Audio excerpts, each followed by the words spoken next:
in 2026, a country like ours, that electricity is a huge determining factor of how businesses are run and the quality of life. You can't run a business in Nigeria without electricity.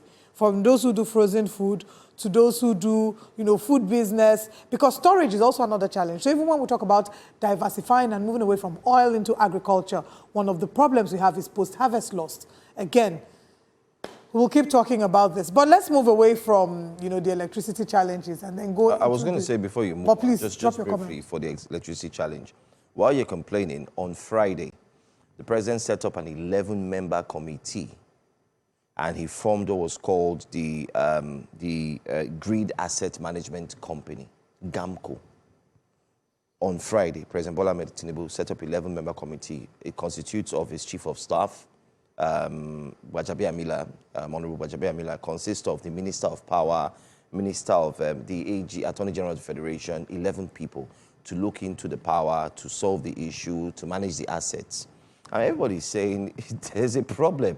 There's similar companies like a duplicity. You're duplicating, and is that the solution? But then again, we'll discuss more on power this week, so expect that we'll delve into that situation. And maybe we are the only ones complaining about this. Week. People should go on YouTube and tell us what the situation of power is like in the area. Yeah, we're streaming live on New Central TV Live. It's pathetic. But let's now come back to talk about one of the biggest stories about the course of the weekend that set the internet on fire. It is said that the internet rarely forgets, especially when it comes to politics. And sometimes in its remembrance, the internet comes with armed old quotes. Special advisor to President Bwala Tinubu on media and policy communication, Daniel Bwala, is facing intense reactions following his appearance on Head to Head with journalist Mehdi Hasan on Al Jazeera. During the interview recorded at Conway Hall, Hasan confronted Bwala with several power statements in which he had strongly criticized President Tinubu before joining the administration.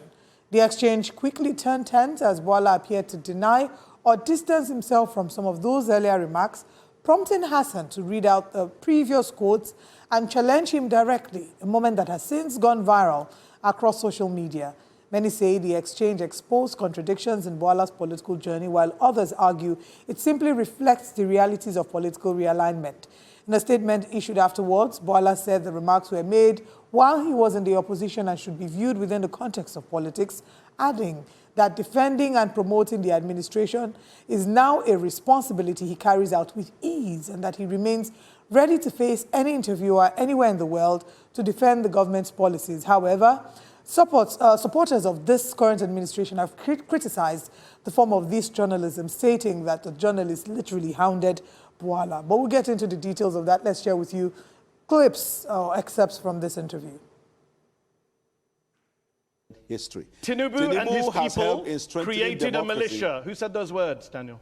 Tinubu has helped in strengthening democracy in Tinubu Nigeria. and his people created a militia, Daniel. Who said those words? Tinubu brought in leadership skills into governance. Tinubu and his people created a militia. Who said those words? Tinubu and his people never created the militias. So why did you say they did on January 22nd, 2023? I never said that.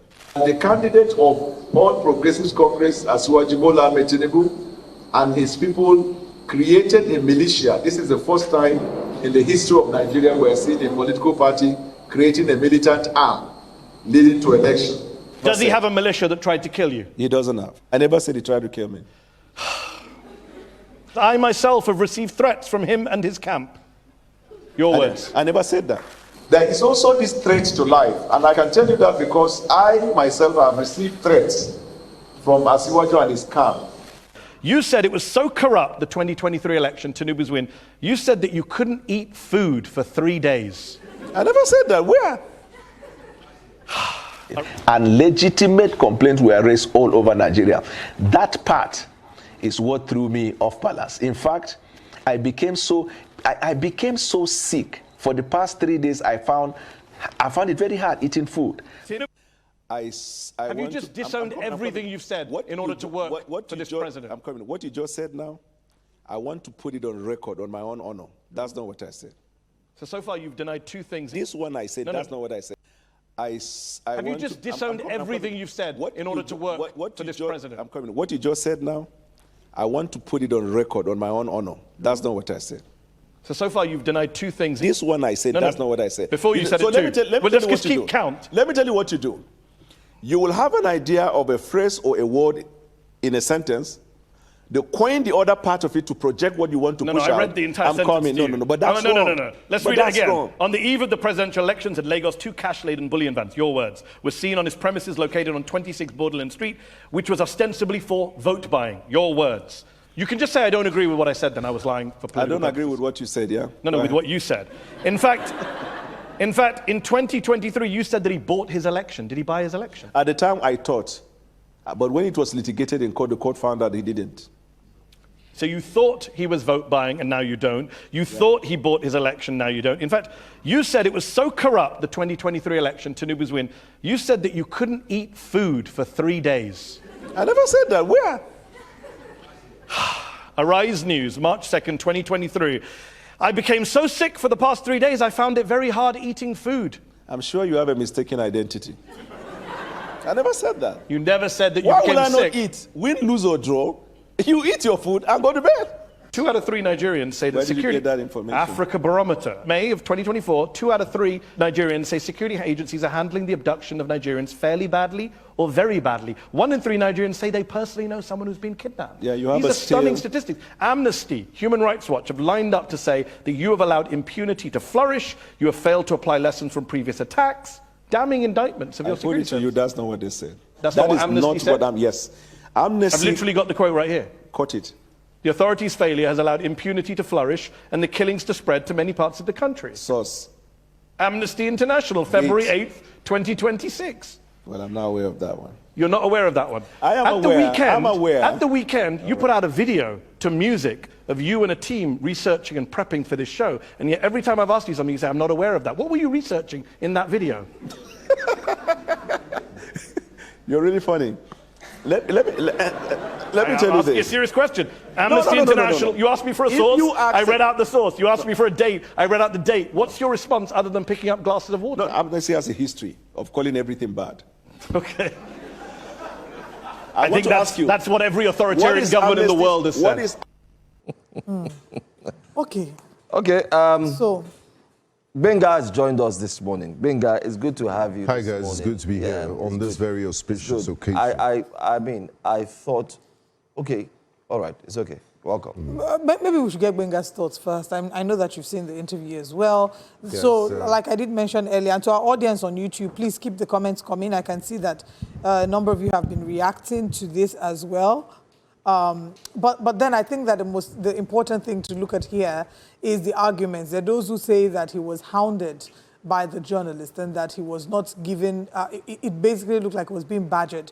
There are those who argue in support of him. I mean, those are what those who argue in support of him say.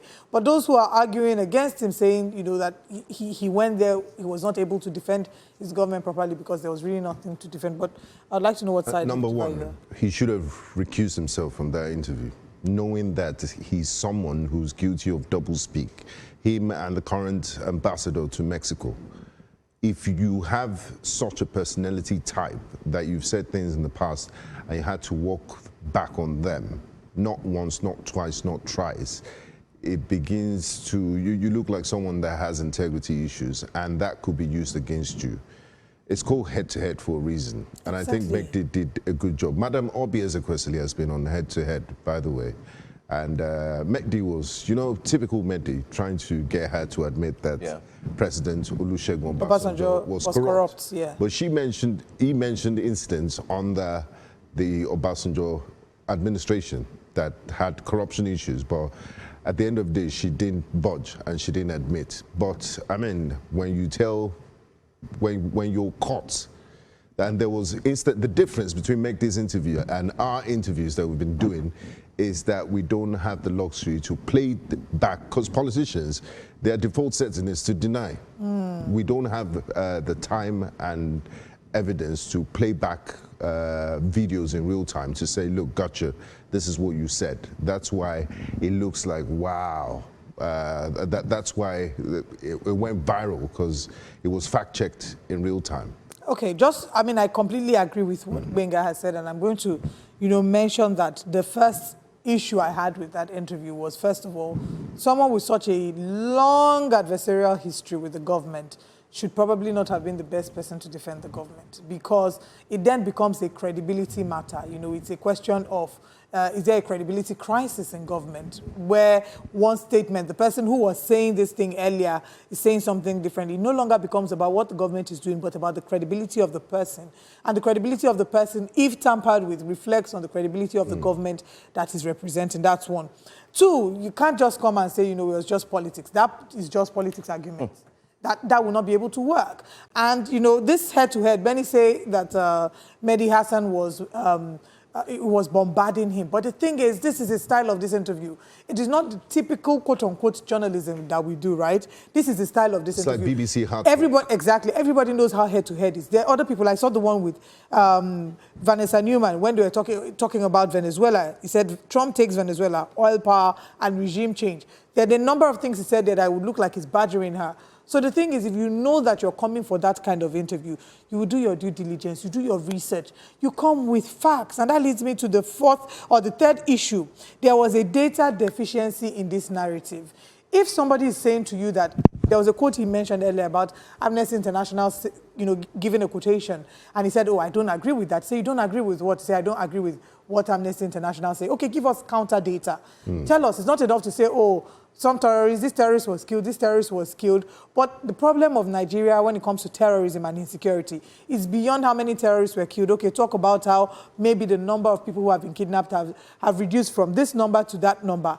Again, I do not know if we have enough data, and if he had enough data. So it's, from what we've heard, it's either, one, maybe there wasn't enough data, he didn't prepare with enough data to counter him, or there really wasn't data at all because there was nothing to defend. Those are some of the conversations. But then again, this, I think the embarrassment, because this is not a local channel, it's global. It positions Nigeria, it puts us in the global light. You look at the views, as at my last check, it was over 800,000 in 2 days, compared to the one in Venezuela that was like 100 and something thousand views.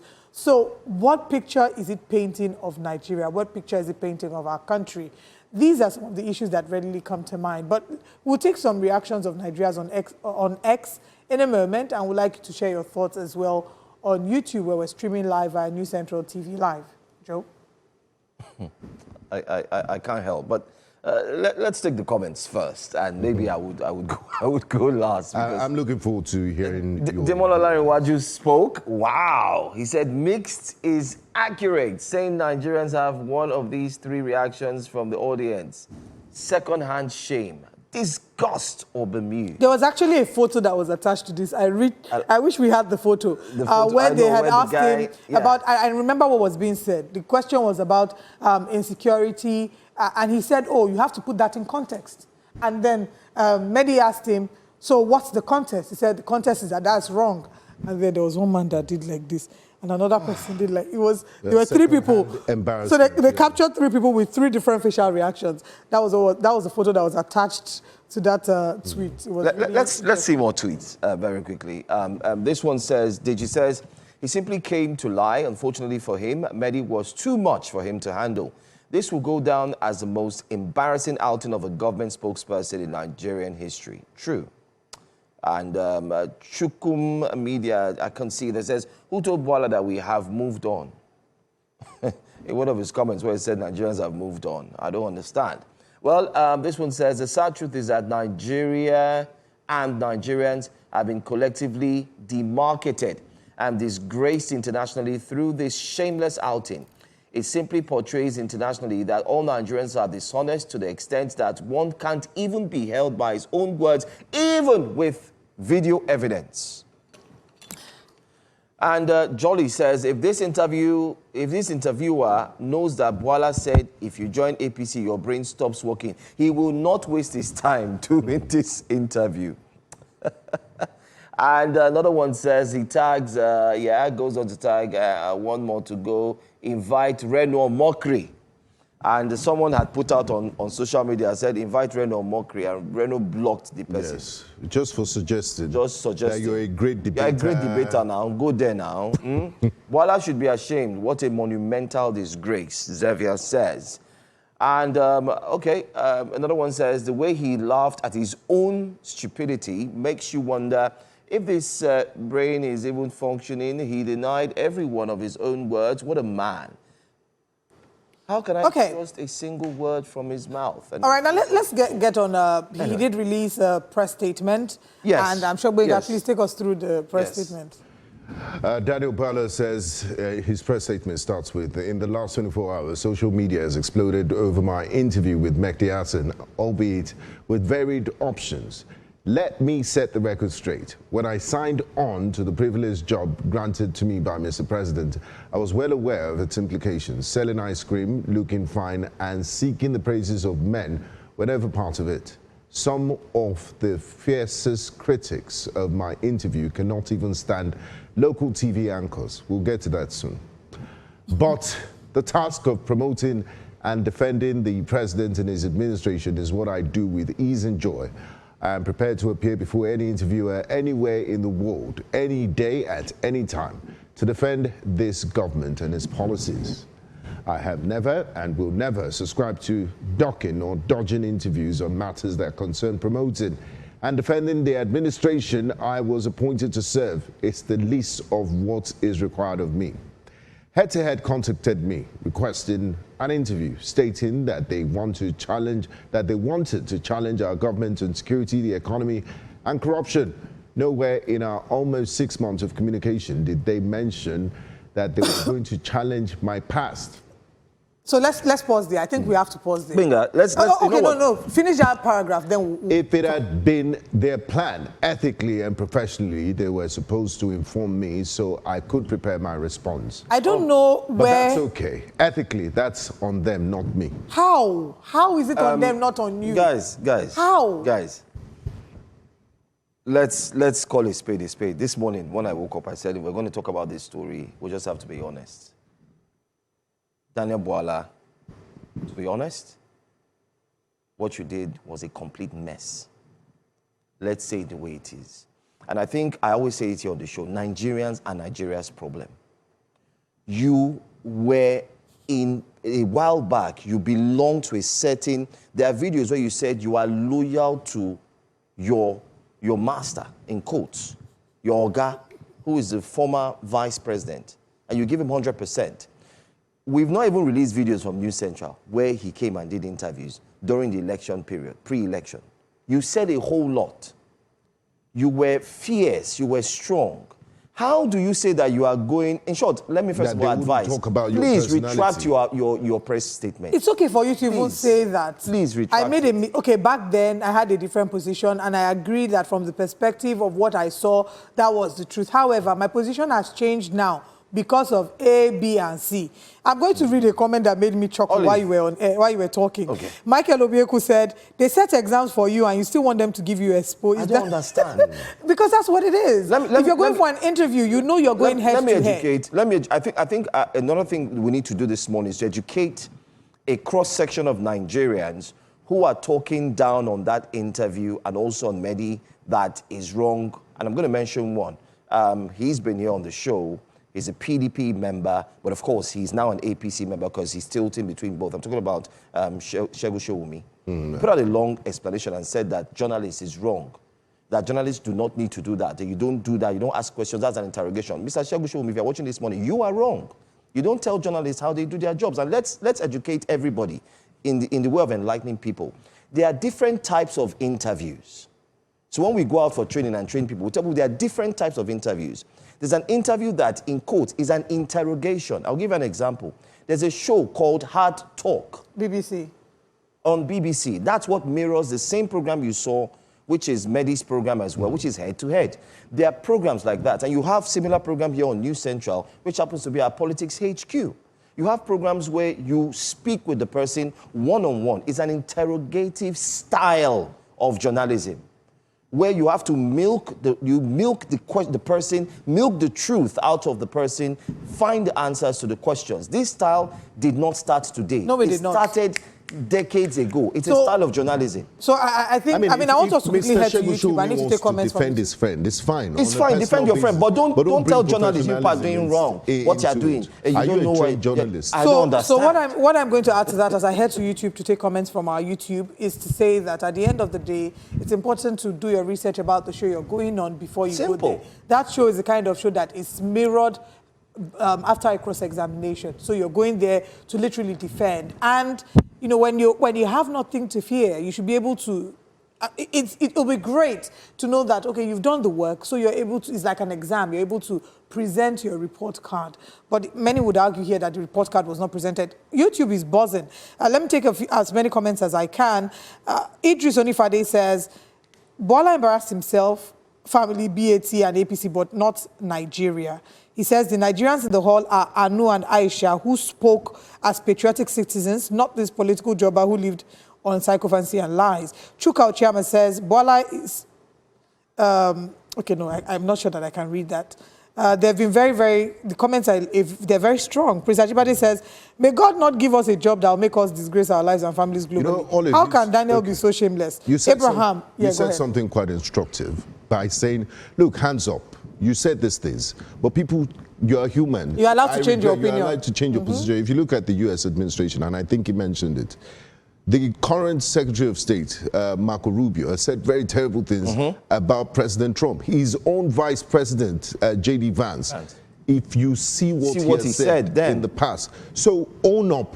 Be responsible enough to own up and say, look, this is my position has changed, rather than flat out denying. Do you think Mehdi is going to tell you things he hasn't researched? You should understand from that perspective, okay, you're going to play. I mean, you can even push back on him that, okay, that you're doing got you questions. Let's focus on the administration's policies and let's leave this away from my personality and things. You know, nobody will make a hell out of it. It wouldn't have been comedic. It wouldn't have turned out to be the disaster it was. So if he had done that, we won't be talking about just to further, we were there to defend the policy. Just to further, highlight what you've said, that he would have just, again, like I said, it's a cross-examination style interview, which then aims to show a lack of credibility. And once they can prove a lack of credibility, it affects the rest of what you say. Now, exactly. Just as you said, and if you're going there, you know you lack credibility, please don't go there.